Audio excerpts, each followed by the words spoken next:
So once again, I want to wish everyone an easy fast and a meaningful fast. Am Yisrael is not in a good situation today. Not since the 7th of October, Simchas Torah. And everyone who's following world events and even local events in America knows everything is on edge.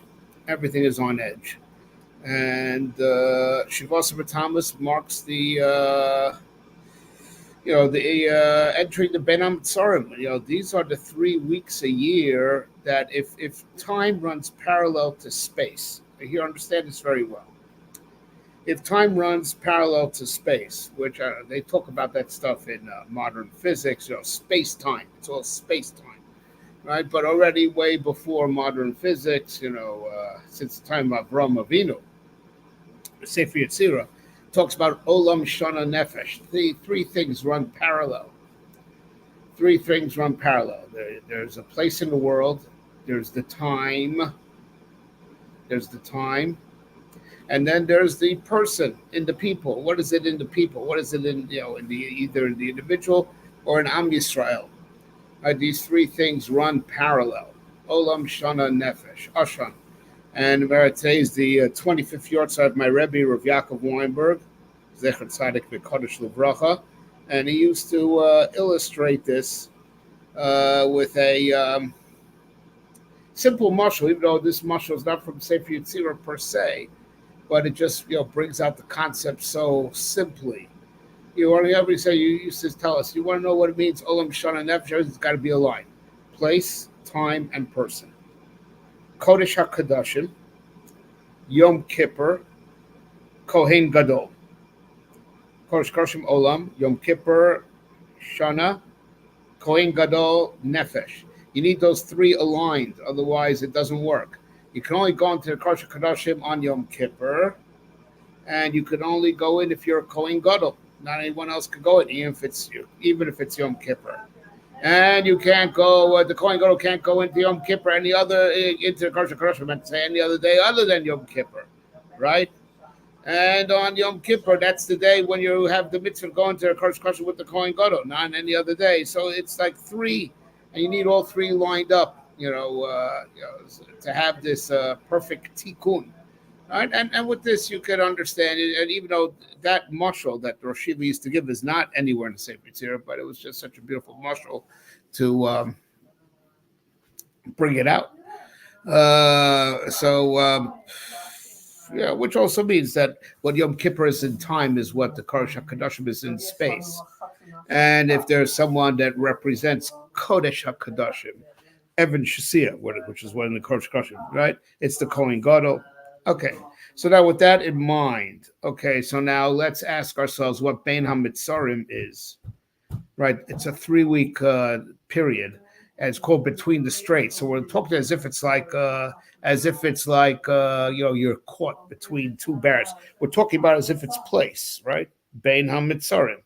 You're between the straits. There's a Meitzar on this side, a Meitzar on that side. You're between. You're stuck between. And so we call the 3 weeks Bein HaMitzarim. So, what does that mean? So, so understanding with the concept of Olam Shana Nefesh, right, of the Sefer Yetzirah, we're saying there was unfortunately a Churban. There's a Churban, right? Now, thank God, the Churban is not absolute. Excuse me. And it's the Maharal points out something very interesting. Say Ben HaMitzarim, between the fences. We're stuck between Shivas Tamuz and Tisha B'Av.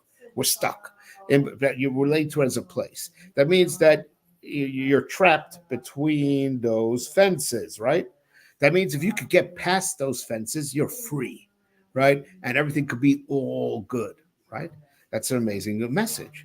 That means that everything that's wrong with the world, which is all because of Churban Habayis. Churban Habayis is everything that's wrong with the world, right? It's all because of Churban Habayis, right? So, so it's limited. Thank God it's limited. right? Because even though we've been in exile 2,000 years, but what's 2,000 years out of eternity? When we attain the Gula, it's forever and ever and ever. What's 2,000 years against eternity? As that's in time, but also in space, right? Even though there's a lot of tumah in the world because we have no Beis Hamikdash to be like the portal to heaven, and it's also like imagine being the cosmic plug that keeps the Ra from infiltrating the world. And now it's like we pulled out the plug. No portal to heaven, and we pulled out the plug so all the tumah could come into the world, right? We lost the central column that connects heaven and earth. So now we get swamped because we lost our central column. With all that, it's we still have Torah, right? We still have Tefillah, right? And we still have Klal Yisrael. We're damaged, we're hurt, we're not going extinct. We're constantly coming back, right? So it's so as the Maral points out, it's Bein HaMitzrayim. All the evil just exists from this side, and Shivas B'Taras marks the beginning. It's like the barrier that you first get trapped in, and then you're trapped all the way until Tisha B'Av. But when you get past Tisha B'Av, it extends a little bit to part of the next day, because Chazal tell us they started the fire in the Beis Hamikdash at the end of Tisha B'Av. So it really burned for the most part on the 10th of Av. And Rav Yochanan, the Gemara says, if he would have been alive, he would have made 10th day Av the main fast, because they just started the fire the 9th, right? So you have a little bit of the 10th also, not the whole 10th. But once you get, then all of a sudden it stops. It stops. It's not like we go even in reverse order back to the 9 days and back to the 3 weeks. It's over. In one shot, it's all over. We're past it. So it comes like this, that what the 3 weeks is in time, it's the time equivalent of in space, what is all the kilkul, and benefesh, all the hilchos avelos that we observe during this week. That's the parallel of it in us, that we the anguish that we have to feel. So that's the nefesh part. The anguish that we have to feel is the nefesh. The shana is the 3 weeks, and the olam is churban abayis. Churban abayis is bein hamitzarim. That, thank God, it's not unlimited damage. It's even first of all, it's temporary. It's reversible, and we're going to talk about that with another vort from the Rosh Yeshiva in just a minute. Right, so another vort from his Yahrtzeit today, right? So first of all, it's reversible. We're going to get more of that in a second. But even if it's chas v'shalom, it's not everything. It's bad, but it's not everything. It's bad, but it's not everything, right? So we have to do certain things during the year, which we should be more careful about doing, like not listening to music at all. Jewish music is I don't know what the heter was. You're not supposed to listen to music at all, especially if you're a Sfaradi and you pascha like the Rambam, and Rav Moshe Feinstein paschas like the Rambam. But even if you're an Ashkenazi and like Tosfos, still, it's way over the top. All the music, it is ridiculous. It's ridiculous. It makes us forget about the galut. So we should only listen to music at smachot and simcha shel mitzvah, right? But it's okay, but we could listen to some music in Simcha Shel Mitzvah, right? Right, we have to Zechor have in our houses, preferably by the front door. What you should see when you walk in the front door, right? An Amal Amma that's unfinished, Zechor Churban, and by a Chatuna also, by a wedding. Chatan has some ash on his head and he breaks a glass, but that's it. Life goes on. And not in a bad way. Life goes on in Ruchnius also, that we didn't lose all our Ruchaniyut because we have the Torah, and the Torah is the main thing. The Torah we still have, and the Torah could be, and we have Tefillah, which could supplement for the Korbanot. We have Torah that we can learn Kachim, and we have the Tefillah, which is instead of Korbanot per se, right? Not that it's the same. It's not the same, but we're not totally empty. We're not totally emptied out. We're not bankrupt. We still have, and that should give us hope. If he wanted to get rid of us, he would have bankrupted us totally. But the main thing is we have the Torah. That is the main thing, right? Because getting the Torah is what made us Am Yisrael, as opposed to just children of the Avos that had a lot of promises towards them. getting the Torah is what made us a nation. And by the way, so this another word from Rosh Yeshiva, from Yaakov, was Yahrtzeit today. He's a Chol Baruch, the Shem Shem Aliyah. Be melts Yoshua on us all. Oh, do we need him? And I'll discuss that more. Right. So now, he used to say, ask the following question. Gadol mitzvah v'oseh, mimi she'eno mitzvah v'oseh. Right. Greater is he who is commanded to do, has the mitzvah, as opposed to the person who doesn't have the command. He does it voluntarily, and for all different reasons. We're not going to get into it right now, all the different reasons why that should be, but everyone knows that's that principle. Okay, the Avot, right? Avram, Yitzchak, and Yaakov, they kept all the Torah, right? Avram, and then it seems that Yitzchak and Yaakov learned it from him, right? It would seem that was with certain notable exceptions, like Avinu marrying two sisters, which was necessary, right? Necessary to build Am Yisrael, and that's why Rebbe didn't give the Torah. But still, so forget about Yaakov Avinu and marrying two sisters for a second. Abraham wanted to keep the whole Torah, right? And he did. So why did Rebbe just make him chayav in Torah? Give him the mitzvah, right? Because God mitzvahs. Why does Rebbe want to deny goodness? Deny goodness from the Avot. Give them the benefit of being mitzvah v'osa, right? Let's say command them in absolutely everything except for marrying two sisters, because we had to leave that leeway for Yaakov Avinu. Say it, right? Why not? Why was Rebbe Moneh Tov Mi Bala? Rebbe wants to be meitiv. So says the Rosh Yeshiva, Yaakov Weinberg, the Bari Lula today. Says, because Torah is a Brit Olam, Bris Olam. It's forever. It's infinite. It's forever in time and infinite in space, like we say, Olam Shana Nefesh. And that's another beauty of Olam Shana Nefesh. What Torah is ba'olam, it's law. Right? It's law. So law is how to carry on your earthly affairs. It's law. It involves time also, right? Because there's Zmanei Kodesh, right? So, of course, what's most parallel to Torah in time is Shabbos, right? Shabbat Kodesh. And that's the Kulyam b'Shabbos. The Torah, so everyone agrees that the day of Matan Torah, back when it was given, was Shabbos.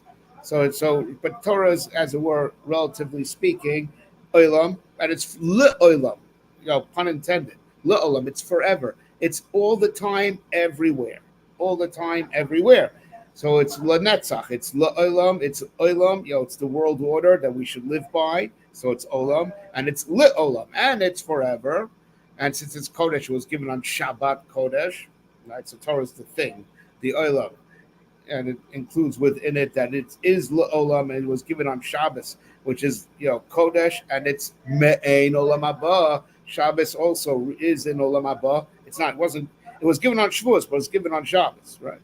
Which is beside Olam Haba. And who was it given to? Am Yisrael. Says the Rosh Yeshiva, only Am Yisrael is a big enough kli, a big enough people to hold Torah, because a nation is forever. You can't give Torah to the others who are individuals, and individuals here today, gone tomorrow. And Am is forever.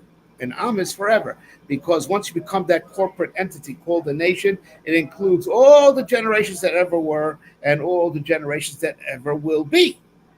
Right? So you're an Am, right? And Am is forever, right? Like we are Am HaNetzach, forever. That's why he couldn't give the Torah to the others. But it goes the other way. Am Yisrael is still here because we have the Torah, which is eternal and can't be destroyed. Torah is eternal; it can't be destroyed, right? And that's and that's the secret of our survival, right? Even though the base picture was destroyed, and that's where the awesomeness of God was revealed. Where's the awesomeness of God revealed? Bizman hazeh, in the survival of the Jewish people. If God is the awesomeness of the base picture, you want to know, Gemara says in Yuma, right? You want to see the awesomeness of God that used to be displayed in the base of Mikdash, displayed Bizman hazeh. It's the secret of the survival of the Jewish people. If not for the awesomeness of God, how does one nation surrounded by enemies, right? And for the thousands of years, we're not killed out, we don't assimilate. That's Noira. That's Noira. Neira Oisius, for my other Rebbe, yeah, Moshe Shapiro, Neira Oisius Oron, right? Same Oisius. You spell Neira back, same Oisius as Aron. I think if you spell Neira backwards, yeah, Nora, read Nora backwards, it's Aron. The Aron Abris, the Aron that used to be in the Kosh Kroshim, that's Neira, that's on Am Yisrael. The Shekhinah is with Am Yisrael preserving us. Okay. So now one more word. So it's not an absolute destruction, but now one more word about how it's reversible, and which should give chizuk, but also, to paraphrase, with great chizuk comes great responsibility. I'm not saying where I'm paraphrasing from. With great chizuk comes great responsibility, because now you're empowered. You got to do. Okay. So there's a Gemara in Yuma, but Yerushalmi Yuma, right at the beginning, right? It's Yerushalmi Yuma. So Yerushalmi says something very, very seemingly unfair, really, right? Kol dor shalom nivne beis hamikdash biyamav kilu necharva biyamav. Right. Any generation that did not see the rebuilding of the Beis HaMikdash in its days, it is as if it was destroyed in their days. Right? It is as if it was destroyed then. Why? I was born into this. We were all born into this. We, born into a world that hasn't had a Beis HaMikdash for 1,000 years. We didn't light the fire. Right? Paraphrasing from somewhere else. I'm not telling you where. We didn't light the fire. It's been burning for not as long as the world's been turning, but almost 2,000 years, right? Why is it our fault that we didn't see the rebuilding? It's our status quo, right? The generation that had a Beis HaMikdash, they're guilty for changing the status quo and doing the sins that, destroyed the Beis HaMikdash. For us, it's the status quo. Why are we guilty if we are not zocha to its rebuilding? Guilty as if we destroyed it. Says the YSHIVAS, today's his 25th Yahrtzeit. Says from this Yerushalmi, you see an amazing idea that you could hear echoed. An idea that you find elsewhere in Chazal, in Midrashim, in Zayar. Nisava Korshu Shel Dira Batara. Korshu created the world wanting to have a dwelling place on earth. That's what the Baruch wanted. Have a dwelling place on earth, right? It's natural to have a Beis HaMikdash. The Baruch wants there to be Shekhinah on earth. Just as sure as he wanted to give us his Torah and not leave it in heaven, so also together with the Torah coming down to earth, he wanted to bring his Shekhinah down to earth on a permanent basis, right? So that means, think about this, says Rosh Yeshiva, right? That means that having Shechina on earth, as in a Beis HaMikdash, is the most natural thing in the world. Just like Bereshis, B'shul Yisrael Shnikru Rashis, B'shul Ator Shnikru Rashis, as a function of there being an Am Yisrael and being a Torah on earth, also be Shechina on earth. It's natural. It's the most natural thing in the world.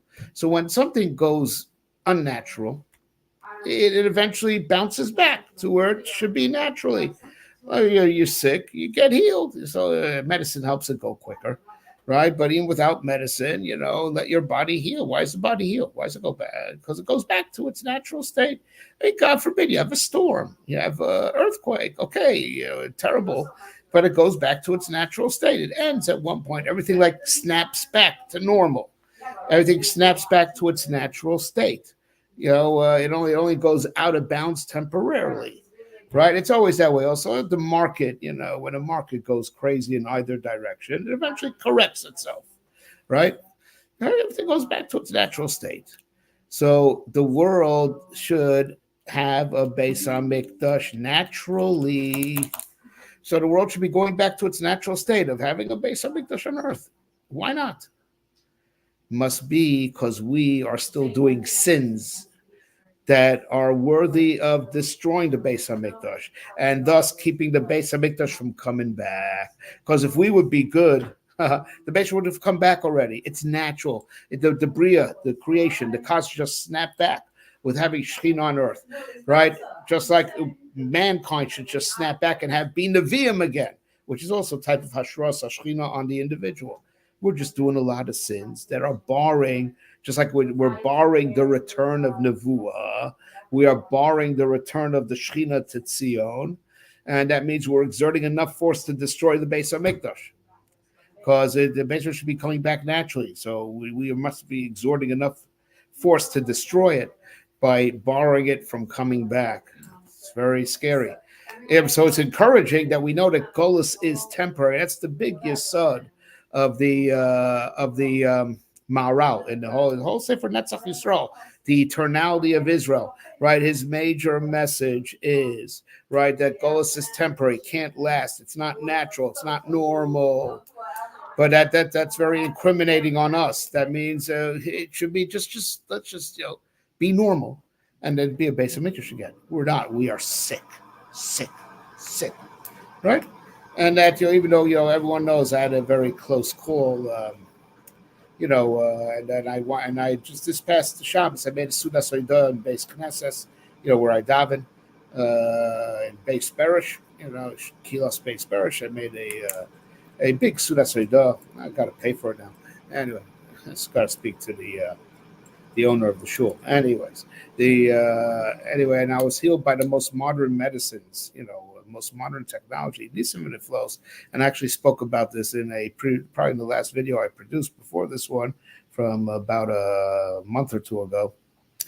Right, so I spoke about how, which also shows that the world really wants to move tikkun. The emergence of new technologies that could save life and prolong life shows that the universe wants to move towards tikkun. So why are we schlepping? We're schlepping.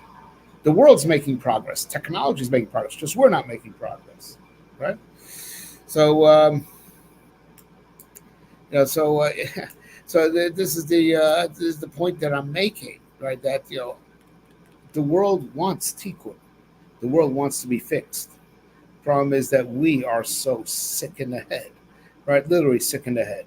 We found ways to cure a lot of diseases and and surgical procedures that were once considered impossible, and we're hot dogging, and yet we have but that's in the body, not in the soul, not in the soul. Now, you want a little sign in the body that the soul is not good. So we have the healthiest bodies, let's say, if you don't eat the other bad stuff of modernity, which is the processed foods, right? So I'm not saying all advancement is all good. Stay off the processed foods, but stick with the good medicines and the good vitamins, and God forbid you should never need it, but if you need, we've got unbelievable technologies to bring refuah. Right? Just don't make yourself sick with the junk food, right? Don't make yourself sick, which is again your problem. No one's making you eat that stuff, right? But you want to see that the soul is sick. So the soul's sick makes you do bad actions, like eat junk food when you know it's not good for you. So why are you doing it? It's crazy. Because you're not in control of your desires. But you want to see, mental illness. It is called, or a since to be, not just in modern Hebrew, chole nefesh. His soul is sick. The Rambam referred to people with bad midas, people who don't control their ta'avot. They need refuat hanefesh, right? And that's why we have everything. Okay, you're going to call me Rabbi Beckhofer. You're homophobic, transphobic, anaerobic, and aerobic. Yeah, those things are all mental illness. All mental illness. Right, because as a word, the physical plane of reality is making progress and is striving for tikkun, but we're doing nothing to have the spiritual side of it catch up, and it's natural, and we're just screwing up. We're screwing up, and that's what leads us to YSHIVAS or Tamuz per se. Where does destruction bring from? Well, right now, why society is heading for collapse. The physical world is headed for tikkun, and technology, all the different refuahs, is just a sign of it, right? The physical world's headed for tikkun. Leave the animals alone; they're headed for tikkun. If you don't mess with them, they're headed for tikkun, right? We, mankind, we're the problem. We're the problem, right? So you see it in society. Society is about to collapse totally, right? Now, why does society collapse? Because people are sick of that. They have crazy ideas. Ah, where do crazy ideas start from? Where do crazy ideas start from? Crazy ideas start from just not caring about being accurate, not caring about emes, not caring about truth. So once you don't care about truth, you can start deviating till you go into total insanity. You have to fight for truth and be careful that every word that comes out of your mouth is accurate. And when you describe something, you're describing something accurately, right? Now you have to by going, a little bit fuzzy, not caring about being exacting. That's where it starts. And then when that gap between you and absolute truth widens, it could widen to go into total falsehood, crazy ideas like a boy could become a girl could become a boy, which is total insanity. And if a person thought that they could become a frog, should we try to surgically alter them so they could look like a frog and pretend to be? That would be the coolest thing to do. So now, if a person's sick of that and they think that they have the wrong gender, we're doing it's the coolest thing in the world to help them live out their insanity, and the society we live in now calls that kindness, right? Kill a baby in the ninth month, right? Because the mother needs to get on with her career. That's cruelty. And you say, no, if you're against abortion, you're cruel. You know, for the Umot Olam, for the Goyim, abortion is first degree murder. It's punishable by death. Okay? We need a Torah, to remind us of what the truth is. We're blind to the truth, or we can easily blind ourselves. You need intense learning to constantly fix your head, to not just know the truth from the Torah, the true information, but to have eyes to see it that way as the absolute truth. That's what we daven, gal einai. Open my eyes to see the wonders in your Torah. V'ha'er einenu b'sorasecha. This is illuminate. It's not just that we should hear stuff that happens to be true. We should see it that way. And that's really what's broken in the world. That's why all the nevuos for the future and all the tefillot for the future is v'techazena einenu b'shuvcha tzira. We should see your return to Zion. Show us the nechama of Zion, right? Ve'inenu tirena malchusecha. Our eyes should see your kingdom, because that's what's broken about the world. What's broken about the world? That we can't see the truth. We hear truth, but we just hear it, and it sounds the same as all other sophisticated ideas. We have to see it. That's the tikkun of that's going to be the gula. Ki ayin ba'ayin yiru b'shuv Hashem Tzion. They're going to see in their eyes when Hashem comes back to Tzion. My Rebbe, Rav Yaakov, was Yahrtzeit today. So SHESIYA or Tamuz is when we lost clarity. It's the beginning of the end. And that's why I'm going to say we lost the first luchot, even though we got the second luchot.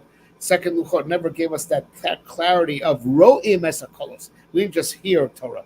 We saw it. We saw how it's divine light. We saw how it's the absolute truth and there is no other truth. That was my dreg of the first luchot. So we lost that. This Torah, the Torah was burnt on this day, right? Horrible thing. Torah was burnt on this day. So that means we lost the connection to Torah on some level, right? The truth of Torah, right? Batal atamid, the Karbonis stopped. Of course, the Shechina, the Karbonis is like what feeds the Shechina being on earth, so to speak. In the words of the Zohar, Chazal, Nefesh Chaim talks about extensively, Shar Beis. So, of course, the connection to Shechina being revealed on earth got less. There was a idol put in the chamber. How are you going to in the base of English? How are you going to see the Shechina there if there's an Avodah Zarah there, right? So you lose perspective, right? It's the loss of, and then finally the breaking of the walls, which is the beginning of the end. What do the walls of Yerushalayim represent? Limud HaTorah.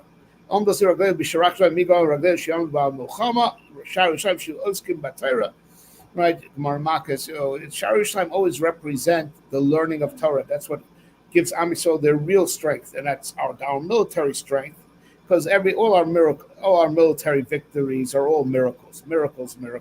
Say what you want. As good as the IDF is, it's all miracles, because we're surrounded by, billions of Arabs, right? And they all hate us, surrounded by a world that hates. It's all nisim, and it comes to be koch the limud Torah, and that's why Israel's making a terrible mistake right now of just going head to head against the yeshiva world. they got to make a better deal. I understand it's a complex issue, but closing the yeshivas is certainly not the answer. It's the lifeblood of Am Yisrael, and it's also the lifeblood of Tzahal, right? And that's what's Ani Choma v'Shadai. I am like a wall, and my breasts are like towers. Ani Choma zu Torah, right?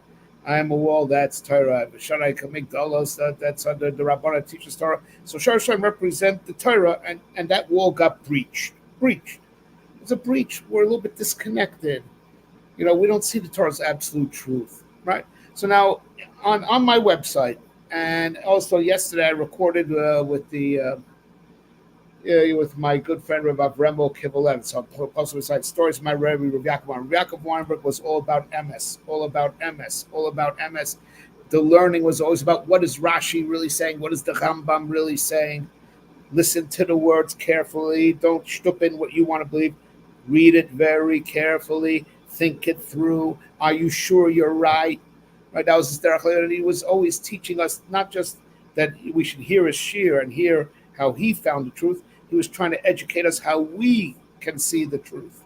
We could be thinking people that if ever we find ourselves in confusion, we could think our way out of it. Go to the Torah and derive.